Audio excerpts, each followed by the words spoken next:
The testament of Joseph, the 11th son of Jacob and Rachel. Chapter 1.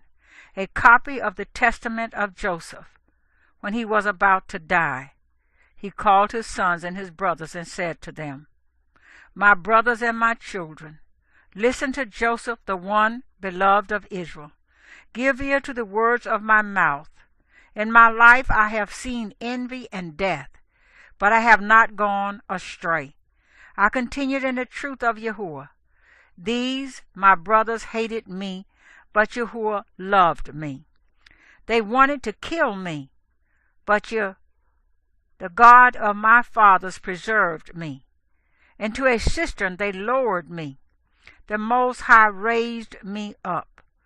They sold me into slavery. Yahuwah of all set me free.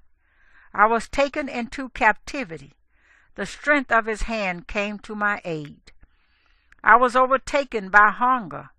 Yahuwah himself fed me generously. I was alone, and Yahuwah came to help me. I was in weakness, and Yahuwah showed his concern for me. I was in prison, and the Savior acted graciously in my behalf. I was in bonds, and he loosed me. Falsely accused, and he testified in my behalf. Assaulted by bitter words of the Egyptians, and he rescued me. A slave, and he exalted me.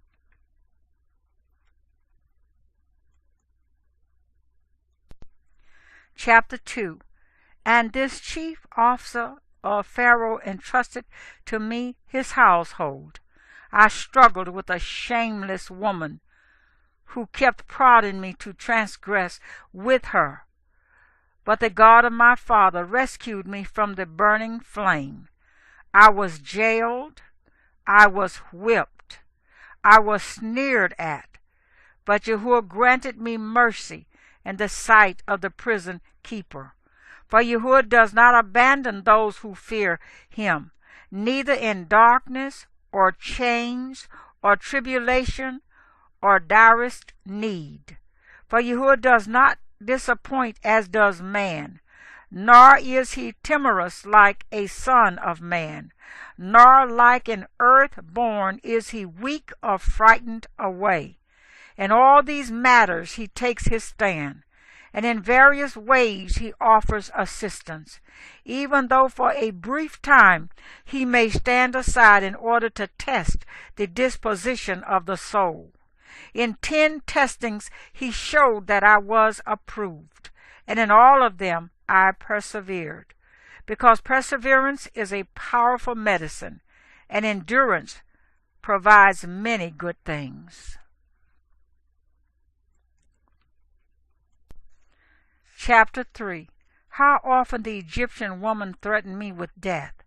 How often, after turning me over to the tormentors, she would call me back and threaten me. But since I was unwilling to have intercourse with her, she kept saying to me, You will be master over me and all my household if you will only give yourself over to me. Then you will be our ruler. But I recalled my father's words, went weeping into my quarters, and prayed to Yahuwah. For those 7 years I fasted, and yet seemed to the Egyptians like someone who was living luxuriously. For those who fast for the sake of Yahuwah receive graciousness of countenance. If my master was absent, I drank no wine. For 3-day periods I would take no food, but give it to the poor and the ill. I would awaken early and pray to Yahuwah, weeping over the Egyptian woman of Memphis, because she annoyed me exceedingly and relentlessly. In the night she would come in to me, pretending a mere visit, because she had no male child. She pretended to consider me as a son. For a time she would embrace me as a son, but then I realized later that she was trying to lure me into a sexual relationship. When I became aware of this, I lamented to the point of death. After she had gone out, I came to myself and mourned in her behalf. for many days, because I had recognized her deceit and her deviousness. I spoke to her the words of the Most High, hoping he might divert her from evil desire. Chapter 4. How often then did she flatter me with words as a holy man, deceitfully praising my self-control through her words in the presence of her husband. But when we were alone, she sought to seduce me. Publicly, she honored me for my self-control, while privately she said to me, "Have no fear of my husband, for he is convinced of your chastity, so that even if someone were to tell him about you, he would not believe it." During all these affairs, I stretched out on the ground praying Yahuwah to rescue me from her treachery. When she achieved nothing by means of it, she began to approach me for instruction so that she might learn the word of Yahuwah. And she kept saying to me, "If you want me to abandon the idols, have intercourse with me, and I shall persuade my husband to put away the idols, and we shall live in the presence of your Lord." But I kept telling her that Yahuwah did not want worshippers who come by means of uncleanness, nor would he be pleased with adulterers, but with those who were pure in heart and undefiled in speech. She was consumed with jealousy, wanting to fulfill her desire. But I devoted myself the more to fasting and prayer, that Yahuwah might rescue me from her. Chapter 5. Again, on another occasion, she said to me, "If you do not want to commit adultery, I shall kill my husband by a drug and take you as my husband." When I heard this, I tore my clothing and said to her, "Woman, show reverence to Yahuwah. Do not commit this wicked deed, lest you be utterly destroyed. For you should know that I shall make it known to all that this is your scheme." Filled with fear, she ordered me not to disclose her plan. Then she withdrew, but kept trying to entice me with gifts and every manner of pleasurable things. Chapter 6. Later she sent me food mixed with enchantments. When the eunuch who was carrying it arrived, I looked up and saw a frightening man who offered me a sword along with a bowl. So I perceived it was a trick to lead me astray. When he departed, I wept. I tasted neither one item nor the other of the food he brought. A day later she came to me and said, when she recognized the food, "Why didn't you eat the food?" And I said to her, "Because you filled it with a deadly enchantment. How can you say, 'I do not go near the idols, but only to the Lord'?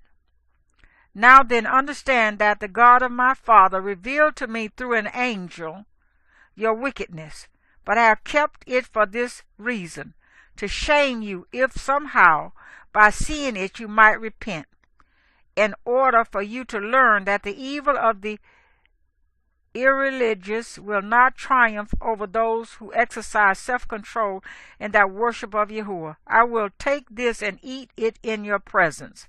When I said that, I prayed aloud, "May the God of my fathers and the angel of Abraham be with me," and I ate. When she saw this, she fell upon her face at my feet, weeping. I raised her up and warned her, and she agreed with me that she should no longer commit this impiety.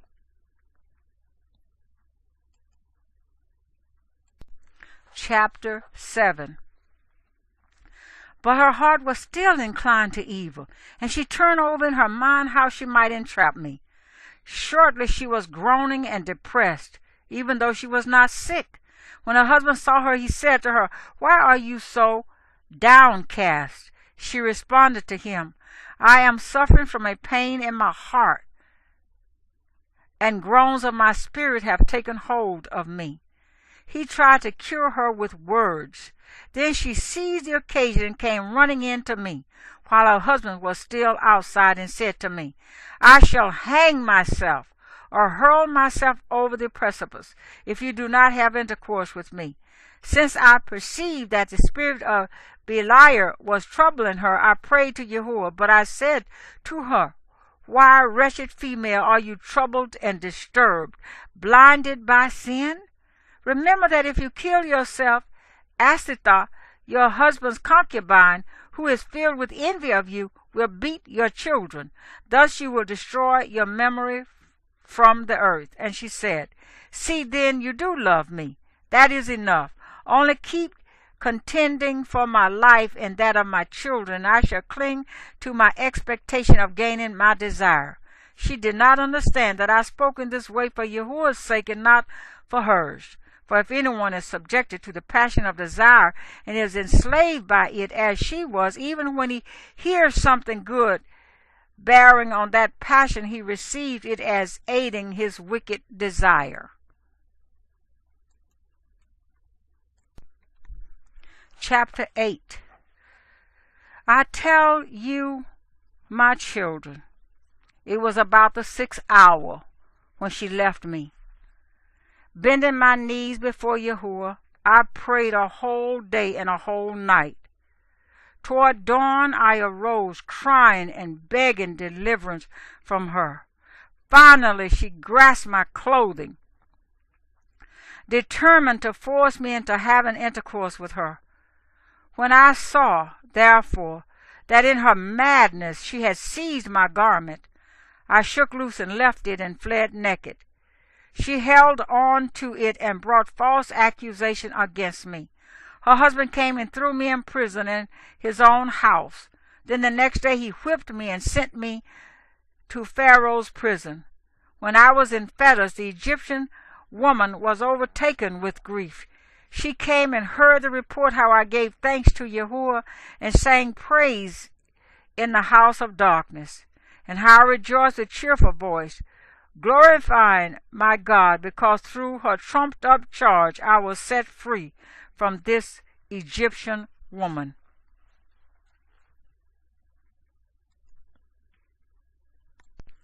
Chapter 9. Many times she sent messages to me saying, Acquiesce in fulfilling my desire, and I will release you from the fetters and liberate you from the darkness. Not even my mind did I yield to her.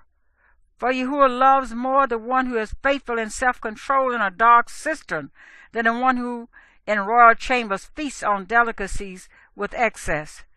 If a man strives for self-control and at the same time desires glory, and the Most High knows that it is appropriate for him, he brings it about for him even as he did for me. How often, as though she were ill, she came down at odd hours and listened to my voice as I prayed. When I was aware of her groanings, I fell silent. But when I had been with her in her house, she would bare her arms and thighs so that I might lie with her. For she was wholly beautiful and splendidly decked out to entice me. But Yahuwah protected me from her manipulations.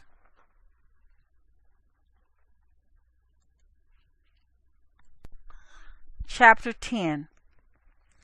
So you see, my children, how great are the things that patience and prayer with fasting accomplish. You also, if you pursue self-control and purity with patience and prayer with fasting in humility of heart, Yahuwah will dwell among you, because he loves self-control.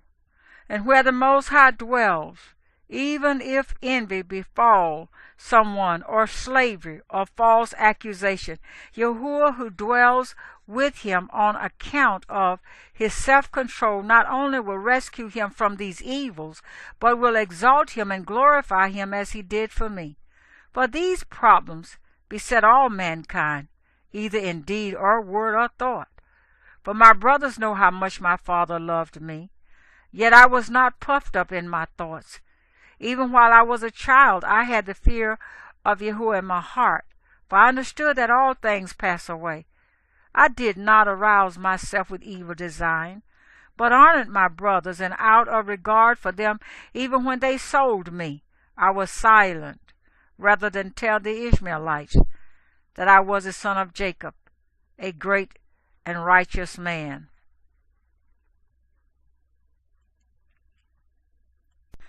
Chapter 11. You therefore, my children, in every act keep the fear of Yahuwah before your eyes, and honor your brothers. For everyone who does the law of Yahuwah will be loved by him. As I was going with the Ishmaelites, they kept asking me, "Are you a slave?" And I replied, "I am a slave out of a household, so as not to disgrace my brothers." The greatest of them said to me, "You are not a slave. Even your appearance discloses that." But I told them that I was a slave. As we were reaching Egypt, they began to squabble over me as to which of them would put up the money and take me. Accordingly, it seemed good to all of them that I should be left in Egypt with a trader handling their trading posts until they returned, bringing their merchandise. Yahuwah granted me favor in the eyes of the trader, and he entrusted me with his household. And Yahuwah blessed him by my hand, and he prospered in gold and silver and in business. And I was with him 3 months.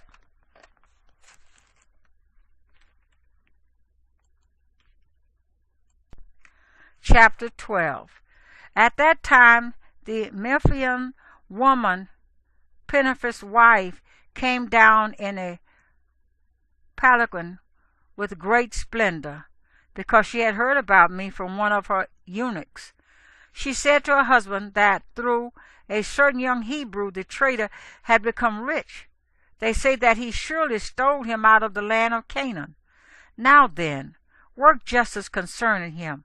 Take the young man to your household, and the God of the Hebrews will bless you, because grace from heaven is with him.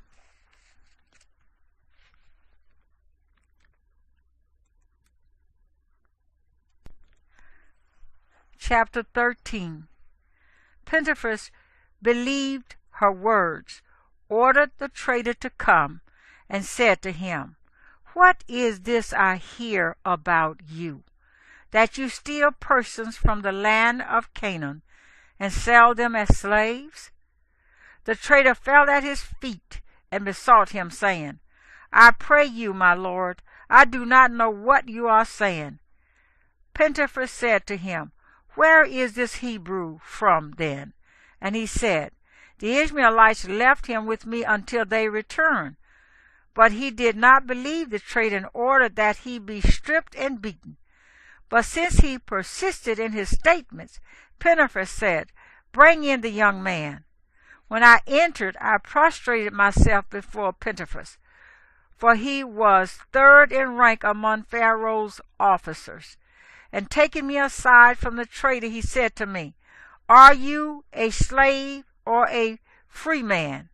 I said to him, "A slave." He said, "Of whom?" I replied, "Of the Ishmaelites." He said, "How did you become a slave?" And I said, "They brought me out of the land of Canaan." But he said to me, "You are really lying." And immediately he ordered that I also be stripped and whipped.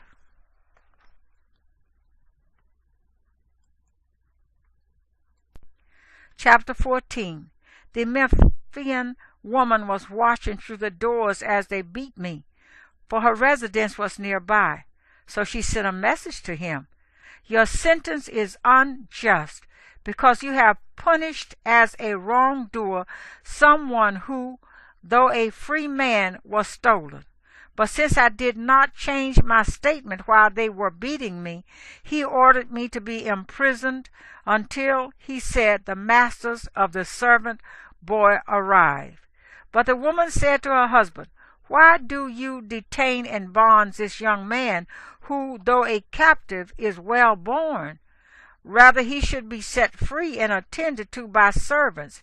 She wanted to see me by reason of her sinful passion, but I was ignorant of all these things. He said to her, "It is not proper for Egyptians to take away what belongs to others before the evidence has been presented." He said this concerning the trader, but the young man he kept incarcerated.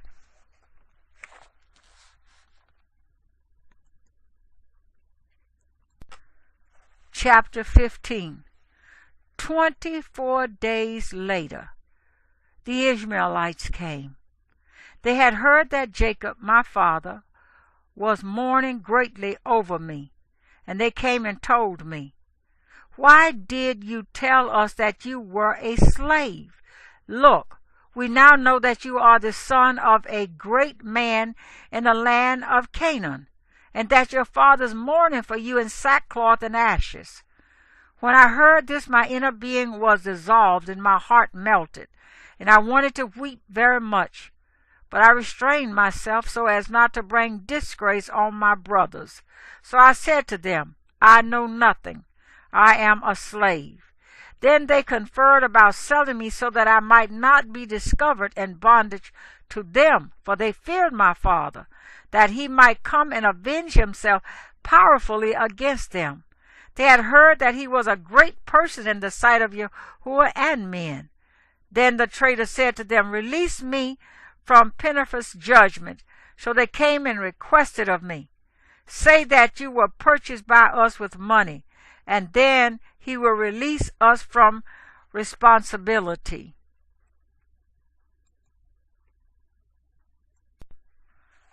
Chapter 16.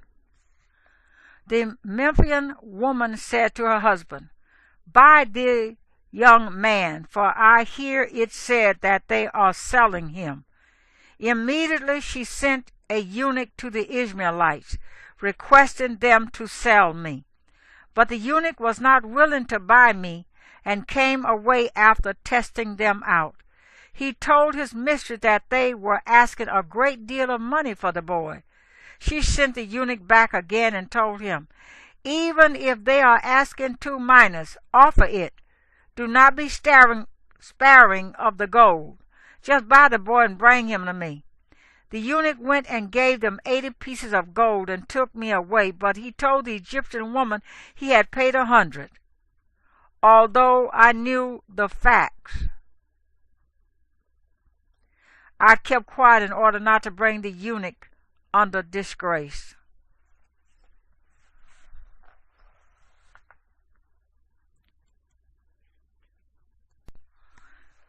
Chapter 17. So you see, my children, how many things I endured in order not to bring my brothers into disgrace. You therefore love one another, and in patient endurance conceal one another's shortcomings. Yahuwah is delighted by harmony among brothers and by the intention of a kind heart that takes pleasure in goodness. When my brothers came to Egypt, they learned that I had returned their money to them, that I did not scorn them, and that I sought to console them. After the death of Jacob my father, I loved them beyond measure, and everything he had wanted for them I did abundantly in their behalf. I did not permit them to be troubled by the slightest matter, and everything I had under my control I gave to them. Their sons were mine, and mine were as their servants. Their life was as my life, and every pain of theirs was my pain. Every ailment of theirs was my sickness. Their wish was my wish.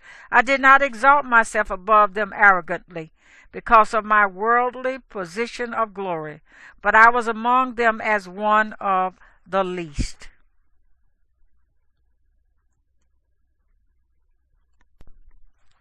Chapter 18. If you live in accord with Yahuwah's commands, God will exalt you with good things forever. And if anyone wishes to do you harm, you should pray for him, along with doing good, and you will be rescued by Yahuwah from every evil. Indeed, you can see that on account of my humility and patient endurance, I took to myself a wife, the daughter of the priest of Heliopolis. 100 talents of gold were given to me along with her, and my Lord caused them to be my servants. And he also gave me mature beauty, more than those of mature beauty in Israel. He preserved me until old age with strength and beauty. In every way I was like Jacob.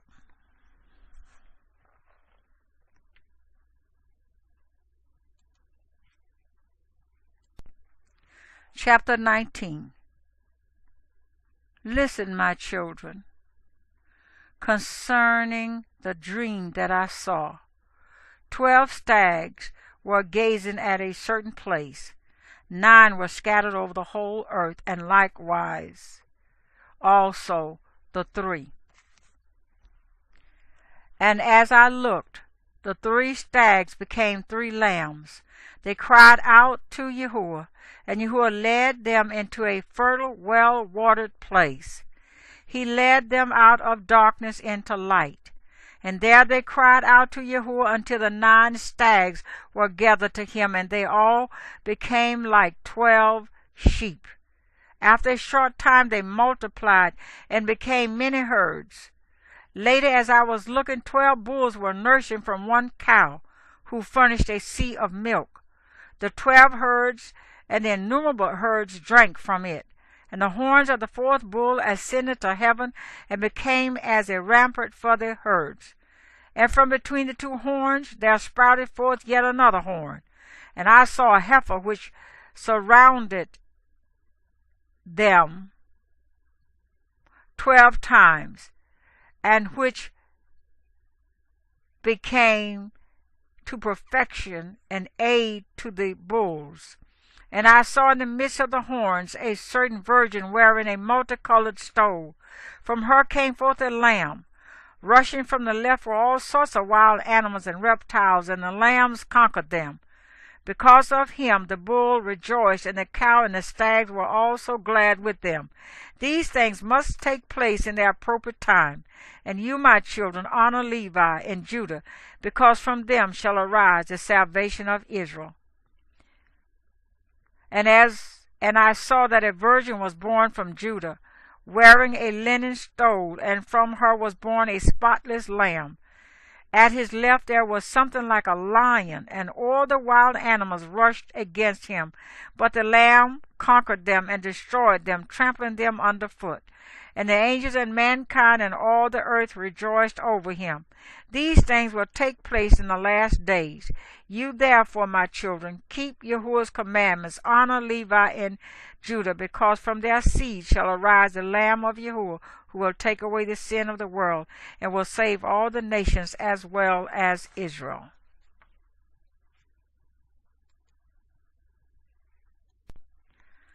For his kingdom is an everlasting kingdom, which will not pass away. But my kingdom will come to an end among you like a guard in an orchard who disappears at the end of the summer. For my kingdom shall have an end among you, like an orchard guard who disappears after the summer.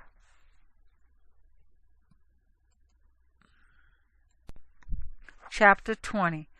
For I know that after my death the Egyptians will oppress you, but Yahuwah will work vengeance on your behalf, and will lead you into the promise made to your fathers. You shall carry my bones along with you, for when you are taking my bones up there, Yahuwah will be with you in the light, while Beliar will be with the Egyptians in the dark. Take Asenath your mother, and bury her by the Hippodron, near Rachel your grandmother. And when he had said this, he stretched out his feet and fell into a beautiful sleep.